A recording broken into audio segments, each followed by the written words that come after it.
Okay, now we have Vince Aseron of Mister Chinatown, and gusto natin siya kausapin about his advocacy because it's one of those advocacies na very timely and Yes. very, it's something that the community needs. So can you talk up to us about your advocacy and why join in male pageant and a male pageant that is very niche in its in its audience?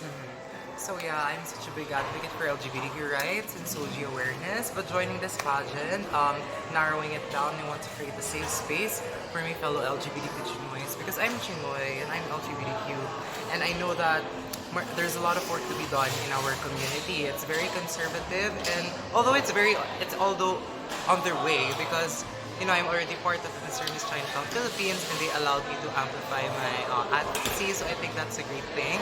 So when it comes to SOGI awareness in the Filipino Chinese community, what I do, I'm not really part of any big organization, so I do it by myself. I actually educate my fellow Filipino Chinese people about what it means to be LGBTQ and the whole spectrum of being LGBTQ. So I also, as an advocate, I'm also close with children because I believe that they are the future change makers, and it will be a domino effect for our children if they would learn about these so that we could actually eliminate discrimination. So what does it mean for you to win Mister Chinatown? Well, I really want to win because I'm a leader and I want to inspire future leaders. Because I'm a community development volunteer. I'm actually a philanthropist. I work a lot with people, especially for those who are in need.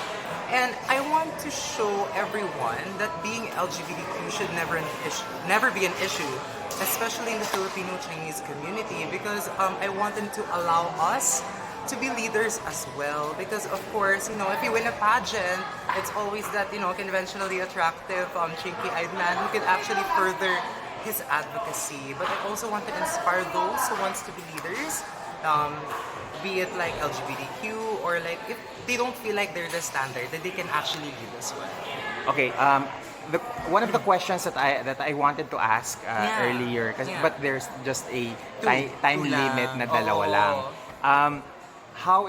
How important is representation in media, in different aspects of life, important for us on the LGBTQ community? Yes, actually, I am also in the industry of media. I work in the film industry as a freelance artist and I'm a film student. And it's really important for representation because it has access to everyone, to all generations. So since it has access, we should be showing the different variety of like being LGBTQ, so that they won't be peculiar and odd about who we are. And also, it will actually have that acceptance, not only tolerance, and that inclusivity. So it's very, very important. Thank you, Vince. Thank you.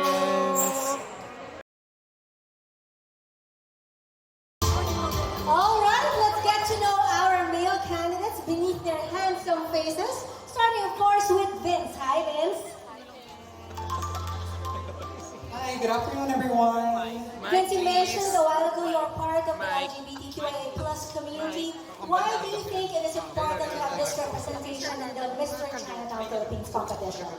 Thank you for that. I believe that the representation of LGBTQIA is underway, and I'm very happy for that. So thank you, Mister Chinatown Philippines, for giving me this opportunity. I'm actually an advocate for a safe space for LGBTQ Chinoys and SOGI awareness. So one thing that I do about this is I actually educate my fellow Chinoys, starting with my co-candidates, about what it means to be LGBTQ, about what it means to be gay, transgender, non-binary, so that it would be a domino effect, so they could actually influence their Filipino Chinese families as well. So I think this is very important, not only in pageantry, but as a person. Education is power, so that's very important. Thank you so much, Vince. Of course, questions coming in.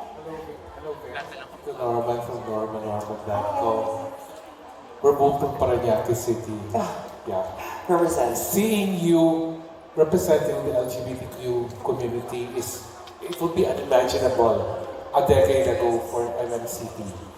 So my question is this, as you said that you're advocating for safe spaces, can you tell at least one unsafe space that you've experienced in the past?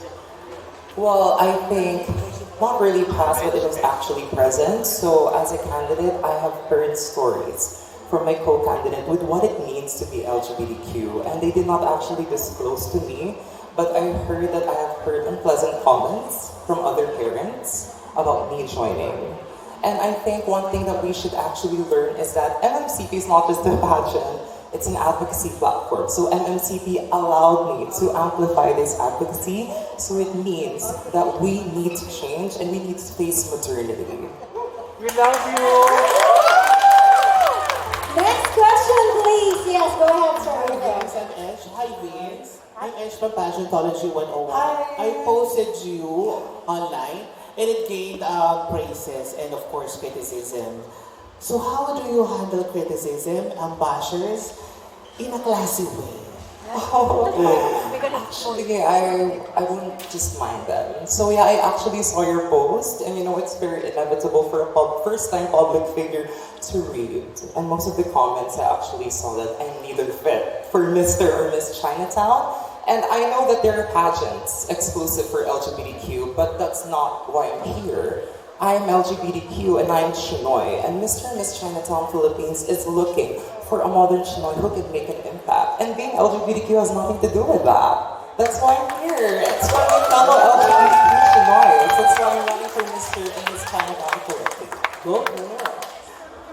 Thank you so much, Vince. I think we have more questions, but unfortunately, we can only accommodate 2 questions per candidate. Just for the fairness, thank you so much, Vince.